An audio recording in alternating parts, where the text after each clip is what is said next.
대해서 그렇게 연결을 해서 그러면서 결국은 한국 시장이 어떻게 되느냐까지 이렇게 좀 정리를 좀 해드리겠습니다. 저희 회사는요 작년 1월부터 이제 처음 실질적으로 이제 자산 운용사하고 증권사에 대해서 자문을 주는 이제 사업을 만들었고요.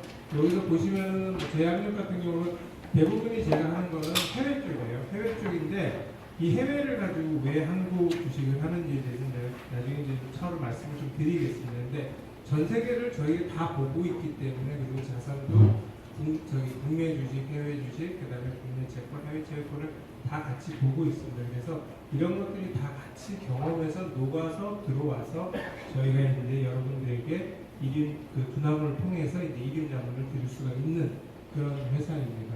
여기는 보시면 저희가 실질적으로 제가 한국에서는 삼성증권도 있었고 신한은행도 있었고 그리고 미국에서는 골드만도 있었고 SAC라고 하는 헤지펀드도 있었는데요. 저희가 기관 대상으로 해서 실질적으로 해외 주식하고 ETF를 운영하는 자문을 했었습니다. 그래서 이 자금들이 상당히 큰 규모가 되고요. 그리고 이 뒤쪽에서 보시면은 채권도 하는데 주택 청약예금 가지고 계신 분들 많으시죠? 그게 저희가 은행 가갖고 청약예금을 넣으면은 그 자금들이 다 국토부로 가요. 모아져가지고 그 자금을 증권사도 주고 운용사도 나눠줍니다. 그래서 저희가 그 삼성증권에 있을 때 한 1조 8천억 정도를 저희가 채권형하고 주식형으로 저희가 내부에서 이제 운영을 했습니다. 그래서 이게 이제 실질적으로 상당히 다양한 자산을 많이 이제 운영을 했다라고 하는 걸 말씀을 드리고요. 그리고 최근에 벌써 한 4, 5년 정도 됐네. 한국에도 헤지펀드가 나와서 한국의 헤지펀드를 이제 하는 그 규모가 굉장히 많이 커졌는데요.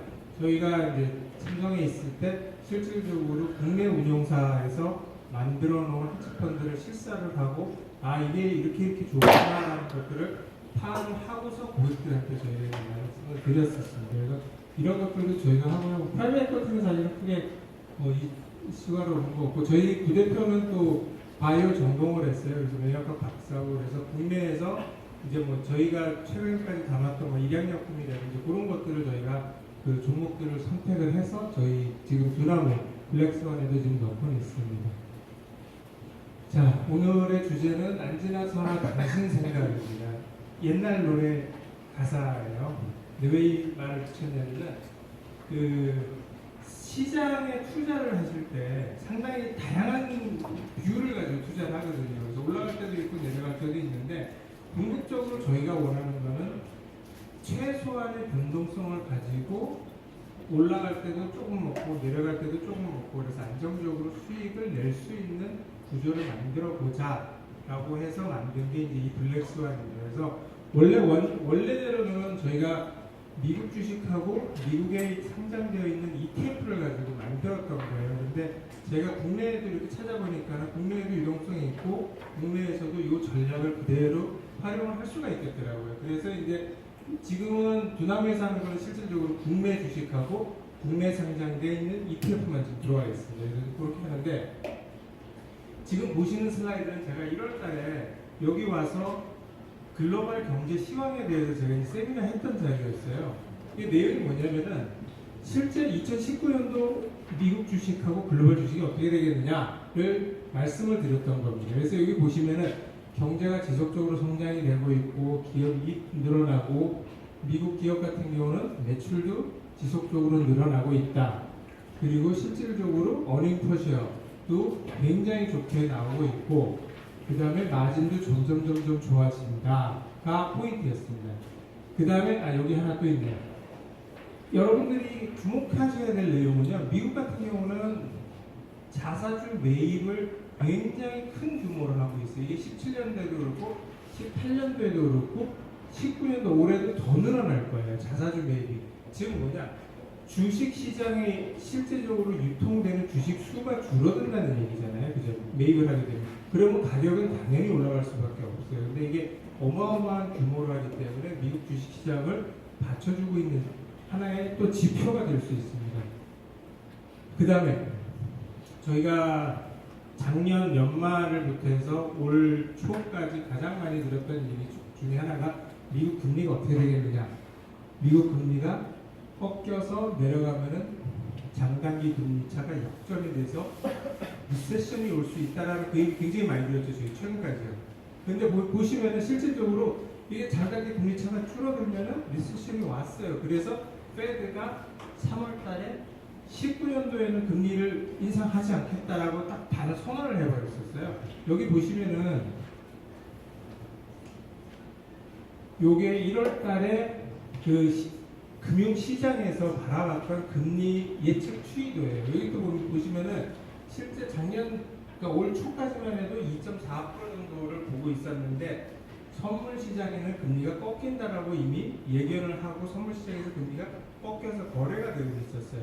근데 이게 어떤 일이냐면은 실질적으로는 금리가 반등을 하지 않는다, 올라가지 않기 때문에 즉 주가는 안정적으로 추가적으로 올라갈 수 있다라는 것을 반증을 해주는 데이터거든요. 그래서 제가 그때 1월달에 말씀드렸던 거는 이런 상황이 지금 시장에 있기 때문에 오히려 페드가 금리 인상을 하지 않으면 굉장히 좋아질 것 같다라고 이제 제가 이전에서 말씀을 드렸어요. 실제적으로 일어났고요. 그래서 금리가 지금 굉장히 주식시장을 도와주고 있어요. 굉장히 좋은 상태로 주식시장을 도와주고 있고, 또 하나가 페드가 한 게 뭐냐면은 금리를 올리지 않겠다고만 한 게 아니라 지난 2008년도에 금융시장이 출렁했을 때 페드에서 나라 돈을 써가지고 금융시장 안정을 시켰잖아요. 그 자산이 엄청나거든요. 근데 그것도 작년에 엄청난 속도로 엄청난 양으로 끌어들였어요. 근데 이 자금들이 올해도 더 큰 속도로 늘어나야 되는데 페드에서 뭐라 하냐면 이거 안 뽑아온다. 자산 자체를 그냥 시장에다 놔두겠다라는 얘기는 시장의 유동성이 어마어마하게 많은 거예요, 지금. 그래서 미국에 있는 그 소프트웨어 회사들 같은 거 보면은 영업이익이 1조예요. 레비뉴가 1조, 1년에 1조 파는 회사인데 회사 전체 가치가 12조 정도가 되는 회사들이 제법 나와요. 그러니까 가격 자체는 올라가 있는데 실질적으로 보면은 1조를 가지고 12조짜리 회사를 운영하는 게 비정상적이냐 아닌 상황이라는 거예요. 지금은. 그래서 조금 더 미국 시장 같은 경우는 올라갈 수 있는 가능성이 있다라고 해서 이제 제가 1월달에 와서 그때가 이제 2,585인데 지금 아마 2,870 몇 정도까지 된 것 같더라고요. S&P가 어디 보니까. 그러면 조금 더 올라갈 수 있는 눈이 많이 나는 것 같다라고 저희들이 예측한 가장 힘든 시기가 사실은 이때예요. 작년 연말에 주식시장 들어가셨다, 글로벌 시장 들어갔다, 꺾였는데 손실 보고 털고 나오신 분들, 그리고 1월달에 장 올라가는 야 이게 진짜로 올라가는 거야. 그리고 기다리시다가 못 들어가신 분들은 이제 고민인 거예요. 지금 들어가야 돼 말아야 돼, 지금 들어가야 돼 말아야 돼 하는데 사실은 미국 시장만 딱 놓고 보면은 아직은 그렇게 늦은 타이밍은 아닌 것 같아요. 근데 오늘 들어갈 거냐 내일 들어갈 거냐 이거는 결정을 하셔야 되는데 장기적으로는 좀 두고 보셔야 되는 그런 장이 될 수가 있다. 이제 그렇게 말씀을 드리겠습니다. 자, 여기까지가 이제 미국이었고요.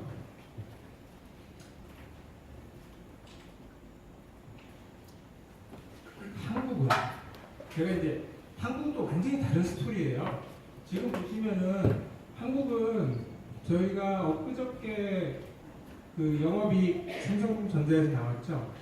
사상 최저 7조 정도가 빠졌는데 지금 1월달에 나온 데이터를 보면은 올해 한 20조에서 30조 정도가 떨어질 거라고 보고 있어요. 삼성전자 이미 7조를 내놨기 때문에 거의 다 한 3분의 1 정도를 지금 내놓은 거예요. 근데 우리나라 경제가 삼성, 그 다음에 자동차, 조선이 끌고 가는 나라이기 때문에 다 취약해요. 현대자동차 차가 안 팔리고 있고. 그래서 지금 봤을 때는 굉장히 힘든 형국이다. 우리나라 같은 경우는 아마 원달러 움직이는 거 보셨어요? 최근에 1140원, 347원까지 갔었죠.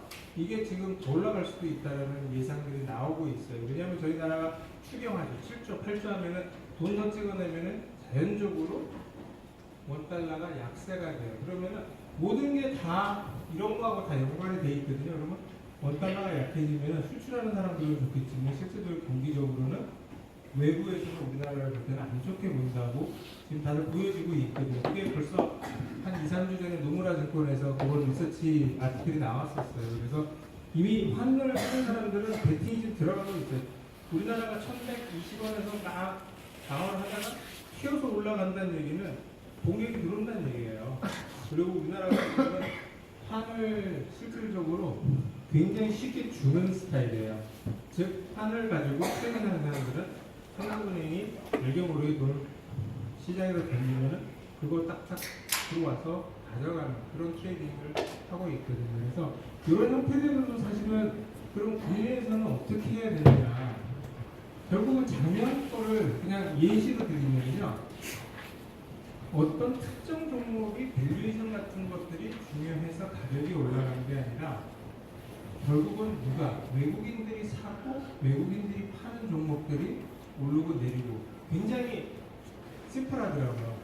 우리나라 시장이 지금은 뭐 예전에도 그랬지만 작년 같은 경우 올 초까지만 하더라도 보시면은 거의 이런 형태로 지금 돌아가요. 외국인이 사는 주식들은 올라가고 외국인이 팔면 내려가요. 저희 그 코스피도 지금 한 7일, 8일 계속 올라가고 있잖아요. 장세를 보면 작년하고 달라요. 작년에는 오전에 오르고 오후에 빠지는 장이었거든요. 지금은 거꾸로 됐어요. 오전에 빠지고 오후에 올라요. 이게 프로그램 매매가 들어온다는 얘기거든요. 그런데 실질적으로 외국인들이 들어와서 지금 자금을 많이 사고 있어요. 왜냐하면 우리나라 주식이 상대적으로 저평가되어 있다고 보고 있기 때문에. 가장 대표적으로 저평가된 주식이 삼성전자. 삼성전자 퍼 값이 얼마 정도 되는지 아세요? 한 7.8 정도밖에 안 되더라고요. 삼성전자가 가지고 우리나라를 떠나서 뭐 샌프란시스코나 뭐 실리콘밸리가 있으면 퍼 값이 한 40, 50은 되겠죠. 근데 우리나라가 있기 때문에 굉장히 빅 디스카운트를 받고 있는 그런 종목들을 노려서 외국인들이 들어오는 거예요. 그래서 제가 이제 오늘 말씀드릴 내용은 저희가 지금 추구하는 전략은 사실은 굉장히 홈런을 치는 전략이 아니에요. 그러니까 기본적으로 한 연 12%에서 15%를 목표로 하고 오르는 장이나 내려가는 장에다가 실질적으로 저희가 투자를 하는 거예요. 그리고 종목 자체도 보시면은 굉장히 많이 섞여 있어요. 여기서 보시면은 뭐 요점 같은 경우는 뭐 방어적인 투자를 기본적으로 하고 그 다음에 이 방어적인 투자를 하기 위해서는 장이 떨어질 때는 숏을 쳐야 되죠. 즉 공매도를 해야 되는데 저희같이 개인들은 공매도를 칠 수가 없기 때문에 뭘 활용을 하느냐, 인버스 ETF를 활용을 해요. 그런 것들을 넣어서 장이 떨어지더라도 어느 정도 방어를 해줄 수 있는 그런 전략을 쓰고 있고요. 또 하나는 저희가 주식만 하는 게 아니에요. 주식만 하는 게 아니고 ETF를 담아놓는데 주식형도 담아놓고 채권형도 담아놓습니다. 그리고 금도 담아놓고 은도 담아놔요. 그리고 미국 장기채 올라갈 때는 금리가 채권은 금리하고 거꾸로 가잖아요. 가격이. 그죠? 금리가 떨어졌을 때는 저희가 장기채 미국 10년 장기채도 담아놨었어요. 그리고 이제 최근에 이제 뺐었는데 이런 식으로 해서 저희가 뭐 주식, 채권, 원자재, 파생, 환도예요.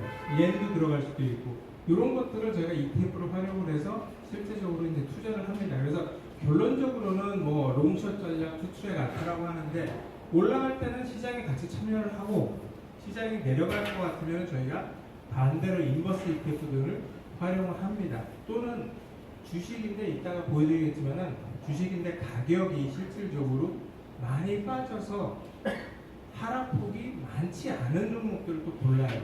그래서 그런 종목들을 저희가 주식 중에서는 상당히 지금 좋아하고 있습니다.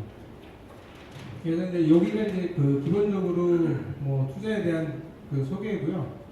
그 투자 전략은 말씀드렸던 것처럼 이렇게 딱 두 가지로 양분이 됩니다. 하나는 시장이 내려갈 때, 또 하나는 시장이 올라갈 때. 시장이 올라갈 때 먼저 하죠. 시장이 올 1월달, 2월달처럼 막 뜨는 장에서는 대부분 다 올라가요. 즉 저희가 하는 예로 베타, 시장에 대한 민감성이 큰 종목들, 테크놀로지, 그 다음에 바이오 이런 것들은 주식 우리가 코스피가 1% 올라가는데 얘네들은 한 1.5에서 2%씩 올라갈 수 있거든요.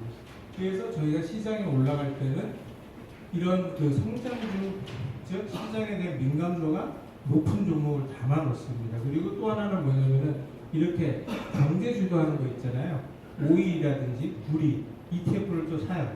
그래서 이런 것들을 같이 혼합해 놓으면은 결과적으로 어떤 현상이 나오냐면은 주식뿐만이 아니라 채권도 할 수 있고요. 그 다음에 원자재, 금, 은, 그리고 이제 실질적으로는 여러분들이 자주 못하시지만은 기름도 같이 할 수 있어요. 기름이 굉장히 민감한 종목이거든요. 이게 그래서 원유를 트레이딩 하시려면 선물 시장에 들어가셔야 되거든요. 근데 선물에 안 들어가고도 ETF로 만들어놓은 오일 ETF가 있어요. 그래서 이거를 저희가 이런 시장이 올라갈 때는 이런 종목들을 담아놓습니다. 요새 보시면은 장이 쫙 올라갔다가 3월달에 떨어졌다가 지금 다시 올라오고 있거든요. 1월 정고점 근처에 거의 다 왔어요. 오늘은 장을 보니까 떨어져서 시작했다가 올라서 끝났어요. 근데 이게 지금 이게 이리 갈지 내려갈지는 모르겠더라고요. 방향이. 근데 외국인 자금이 자꾸 들어온다고 말씀을 드렸죠. 그래서 얘네들이 좀 받쳐주고 있거든요.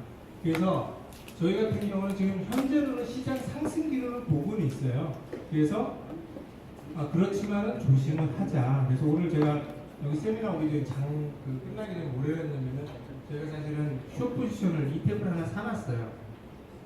내놓고 장이 떨어지면은 그거는 플러스가 날 수 있게끔 그런 구조를 좀 만들어 놨어요. 그래서 올라가는 장이더라도 이렇게 변동성을 줄여주고 수익성을 막자는 얘기죠. 이렇게 해놓고 그 다음에 하락기에는 반대예요. 하락기에는 제일 중요한 게 현금이거든요. 제가 예전에 2002년도인가요? 그 미국에 있는 그 큰 헤지펀드를 갔어요.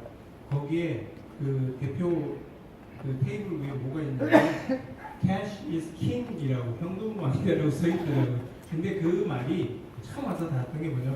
결국은 장이 떨어졌을 때 떨어지는 거 보고 있다가 다시 들어가려면 총알이 있어야 되잖아요. 그죠?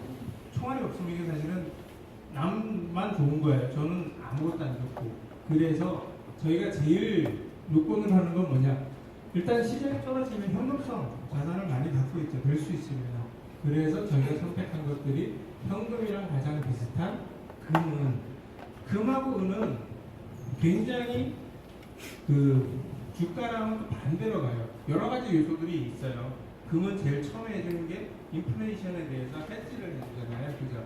그리고 은도 마찬가지고. 반면에 구리는 경제주도 원자재이기 때문에 구리는 이쪽에 들어가 있습니다. 그래서 그 원자재 쪽에서는 금하고 은을 저희가 해놓고 그 다음에 장기 국채. 사람의 심리가 주식시장이 떨어지면 위험하다고 그래가지고 돈을 빼서 제일 처음 가는 데가 현금, 두 번째 가는 데가 채권이잖아요. 그래서 주식이 출렁출렁 거리면은 저희가 바로 장기 국채 ETF로 다 넣습니다. 한국 국채 쓸 때도 있고요, 미국 장기 국채 쓸 때도 있습니다. 그래서 ETF가 우리나라도 종류가 많아졌기 때문에 이런 식으로 저희가 지금 활용을 하고 있습니다. 또 하나는 인프라 관련 주식이에요. 건설주 말고 저희가 실질적으로 인프라를 하는 주식들이 몇 개 있어요. 뭐 두산이라든지 이런 것들 보면은 실제적으로 중장비를 만들고 수출 위주로 많이 떨어졌었던 종목들이 있거든요. 그래서 이런 것들을 담아놓으면 좋은 게 배당 성향들이 좋기 때문에 안정적으로 저희가 갖고 갈 수 있다는 그런 것들도 있고, 그 다음에 은행주, 여기 지금 만들어야 은행주 같은 것도 있어요. 예를 들어서 지난주였나요? 지난주에 그 은행들이 다 배당 줬거든요. 배당률이 한 34% 정도 돼요. KB 같은 거. 즉, 벌은 돈의 34%를 배당으로 주는 거예요. 굉장히 높더라고요. 그래서 이런 것들은 실제적으로 경기가 하락됐을 때 그 은행처럼 이렇게 안정적인 그런 주식도 가져갈 수 있습니다. 단, 저희가 경기가 바뀌어지고 이자가 올라가지 않으면은 이 은행주들은 여기서 빼버려요. 왜냐면 은행은 되게 무거워요. 주식 자체가. 무겁다는 얘기는 올라가질 않거든요. 그렇기 때문에 이렇게 이런 시장에 있다가 빠른 반전이 되면은 저희는 은행은 다 털고 갑니다. 이런 식으로 해서 저희가 전체적으로 포트폴리오를 구성을 해서 저희가 이제 실질적으로 수익을 추구한다가 이제 저희 기본 목표입니다. 요거는 일단 저희가 이 두나무에서 블랙스완을 출시하기 전에 시뮬레이션 했던 자료예요. 보시면은 여기 보시면은 뭐 18년도 같은 경우 한 29%, 30% 정도 나오고 그 다음에 17년도에는 21%가 나오는데 이거는 뭐 저희가 시뮬레이션한 자료이기 때문에 말씀을 드리는 거고 이렇게 나올 수 있는 것들은 뭐가 있냐면요. 사실은 여기에 보시면은 FX 환율 ETF라는 게 있어요. 여기 요거는 저희가 3억 펀드도 지금 이제 준비하고 있는데 그 3억 펀드 안에는 환을 가지고 거래하는 펀드가 있어요. 이 환에 대한 그 거래 성과를 보면은 평균 한 15%에서 20% 정도가 나와요. 특히 좋은 거는 금융시장이 완전히 바닥을 칠 때는 사람들이 제일 많이 가는 데가 달러입니다. 두 번째 옌, 세 번째 스위스 프랑. 요 세 가지 환은 금융시장이 요동치면은 가격이 올라가요. 안전자산이고 사실은 금보다도 더 시장 하락기 때문에 요 세 가지 환은 굉장히 빨리 움직이니까 나중에 한번 찾아보세요. 저 달러하고 얘는 ETF로 나와 있으니까는 쉽게 거래하실 수 있습니다. 개인들이. 그래서 이런 식으로 하고 실제 이제 저희가 투자를 했던 성과는 저희가 1월 23일 날 이때 출시를 했어요. 여기까지는 지금 실제적으로 거래가 없었어요. 저희가 이제 삼성증권이랑 이제 그 시스템 그 약간 좀 업데이트하느라고 거래가 없는 상황에서 있다가 이때부터가 아마 2월 초 정도 됐던 것 같은데 그때부터 이제 자금해가지고 좀 올라가고 있습니다. 이제 제가 말씀드리는 거는 이렇게 블랙스완이 파란색이고 코스피가 빨간색인데요. 이 코스피가 빠질 때도 저희 거는 올라갑니다. 이렇게 할 수 있는 이유가 이건 실제 저희 MP 자료거든요. 그래서 보시면은 남들이 빠질 때 저희는 아까 인버스를 쓴다고 말씀드렸잖아요. 그래서 인버스 ETF를 넣어놓고 금도 넣어놓고 은도 넣어놓고 그렇게 하기 때문에 실질적으로 이런 형태가 나올 수 있는 그 전략들이 나오는 겁니다. 종목들 중에는 제가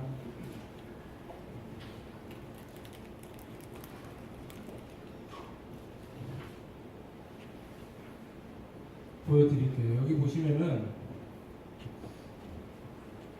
제가 제일 좋아하는 게 이런 형태예요.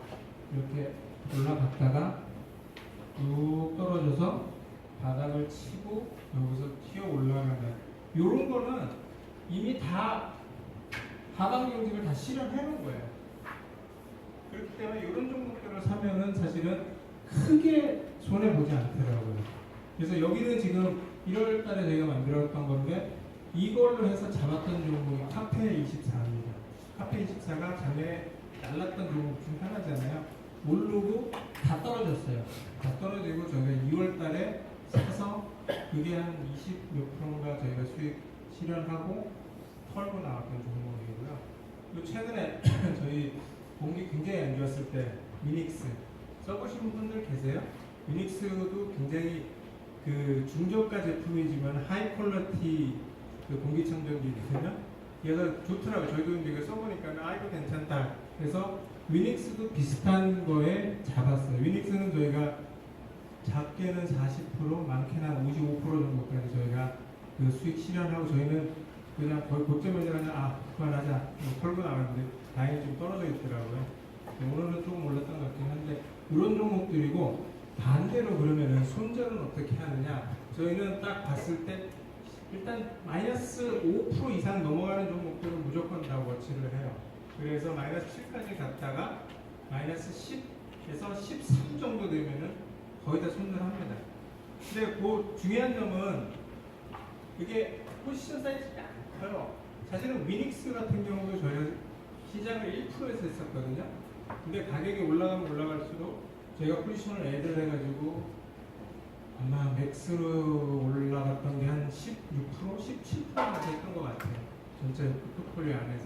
그래서 17% 했을 때 저희는 그냥 과감하게 탁 던지고 나오고 반면에 한 저희 그 포트폴리오 안에 들어가서 보시면은 손실 난 게 한 마이너스 10%, 11%짜리들이 있어요. 그것들은 포지션 사이즈들이 뭐 커야 2%, 커야 3%밖에 안 돼요. 다 작은 종목들이라서 저희들한테는 좋은 건 뭐냐면 2%, 3%짜리 포지션을 털고 나올 수 있는 거죠. 그거는 버려야 되는 종목들이에요. 버려버리고 다시 딴 거 사고 이제 그런 식으로 저희가 하고 있습니다. 그래서 이런 형태대로 저희가 운영을 하고 있기 때문에 아까 그 말씀드렸던 것처럼 실제 이런 상황을 저희가 만들어낼 수 있는 거죠. 그러니까 올라갈 때 같이 타고 그 다음에 내려갈 때는 저희가 좀 올라가는 형태를 보여주면 결국은 주식이라고 하는 거는 좋을 때 팔고 나쁠 때는 버려야 되는 거잖아요. 그래서 이제 그런 것들을 저희가 중점적으로 하고 있고 롱도 잡고 인버스도 잡아서 양쪽으로 지금 다 만들고 있어요. 그래서 이게 아마 지난주에 제가 했던 건데 저희가 피크로 갔을 때 5.96 정도까지 갔었네요. 여기 이거고 저희가 뭐 시작한 지 한 3개월 좀 넘었으니까 이제 승리는 뭐 한 달 1월달 거 하니까 67%고 요건 아까 말씀드렸던 그 최고 2 그다음에 이제 최저 수익률 신라젠 같은 경우 인터팍 같은 거 이건 샀다가 안 되더라고요. 그래서 이거는 다 털어버리고 나왔던 종목들이고 그리고 보시면은 실제 저희가 대부분 코스피 종목들을 많이 해요. 이게 왜냐하면 저희가 좋아하는 건 아까 말씀드렸던 것처럼 주식이 완전히 바닥을 다지고 올라가는 힘들이 있는 거 있잖아요. 그래서 이런 것들을 하고 코스닥은 사실은 1월, 2월, 3월 저희가 계속 봤었어요. 왜냐하면 연기금들이 자금을 풀거든요. 그리고 연기금들이 얘보다는 얘를 산다는 게 이미 그 주식시장에 나와 있더라고요. 그러면은 굳이 뭐 조금 사이즈는 작더라도 코스피 대비해서 이렇게 돈들이 들어갈 때 사는 종목들을 발굴만 할 수 있으면 괜찮다라고 해서 저희들이 코스피도 한 23%, 뭐 많을 때는 한 뭐 30%까지도 30%, 40%까지도 가요. 그래서 이렇게 저희가 이제 큰 종목, 작은 종목을 골고루 섞어서 가지고 이제 운영을 한다라고 말씀을 드리겠습니다. 근데 사실은 보시면은 그 이렇게 할 수 있는 게 이게 저희가 이런 전략을 주식만 하는 게 아니거든요. 그래서 주식만 하는 게 아니고 저희가 글로벌 주식하고 변동성, 뭐 단기 채권, 뭐 발행량, 그다음에 안전자산이 어디로 가고 하이힐드 어떻게 되고 회사채 발행량 뭐 이런 것들을 쭉 다 같이 연속해서 모니터링하고 있기 때문에 자금이 어디로 지금 들어가고 자금이 어디서 빠져나가는지를 저희가 계속 리서치를 하고 있습니다. 그래서 이런 것들을 통해서 저희가 실제 그러면 국내 주식에는 어떻게 적용을 할 건지에 대해서 전략을 세워서 트레이딩을 하고 있습니다. 그래서 이렇게 보시면 사실은 상당히 그 국내 주식만 하신 분들하고는 이 뷰가 상당히 좀 다르다라고 저희들은 좀 생각을 하고 있어요. 그래서 이런 식으로 하게 되면은 저희가 생각하는 뭐 전략 같은 것들은 괜찮을 것 같다라고 생각을 하고 있습니다.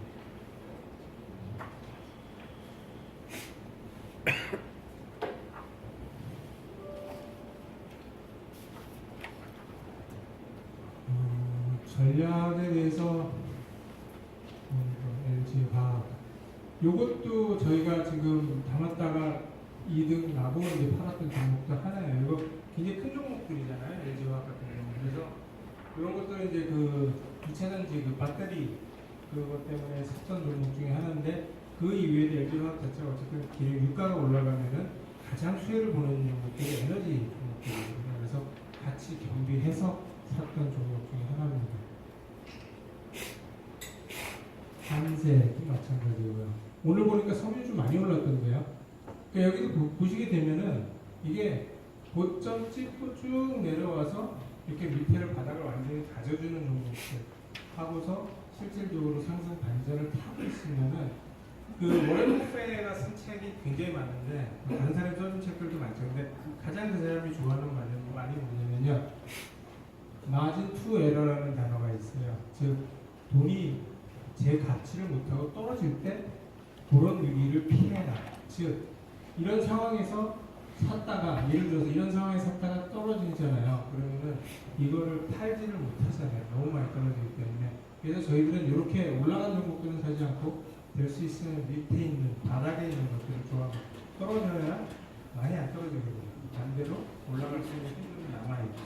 이제 이렇게 비즈니스들이 탄탄한 한스실업 같은 경우는 그 리서치에서 보면은요. 미국인의 한 7, 80%가 한세실업 옷을 입는다고 해요. 미국에서 지금 판매되고 있는 대부분의 유명 브랜드들은 다 이 한세실업에서 OEM 만든데도 제공을 하고 있다라고 보시면 되겠습니다. 그래서 이러한 이제 성장성이 있는 것들을 저희가 이제 말씀해서 드리고요. 여기 보시면은 제가 실제 저희가 담았던 종목을 보여드려요. 이 2월 달에 했던 게 매수했던 게 한샘, 한미, LG 디스플레이, 삼성중공업, 클리오, ST팜, 그 다음에 에이티넘 인베스트먼트, 그리고 KB스타, 선물 인버스 이런 것들을 해요. 그리고 저는 개인적으로 좋아하는 회사들은 제가 가본 회사들을 좋아해요.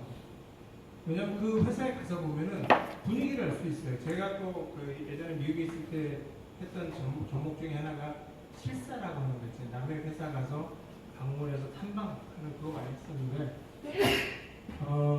클리오는 IPO 하고서 바로 갔었어요. 클리오는 IPO하고 바로 갔었는데 상당히 그 비즈니스 모델이 괜찮더라고요.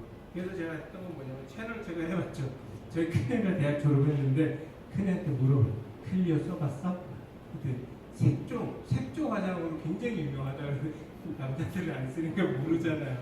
그러면 주변에 있는 사람들한테 물어보고 또 이제 화장품 가게 가서도 찾아보고 그러면은 이게 결국은 쓰는 사람이 있으면은 회사는 커질 수밖에 없는 구조잖아요. 그래서 이제 이런 것들을 저희가 좋아합니다.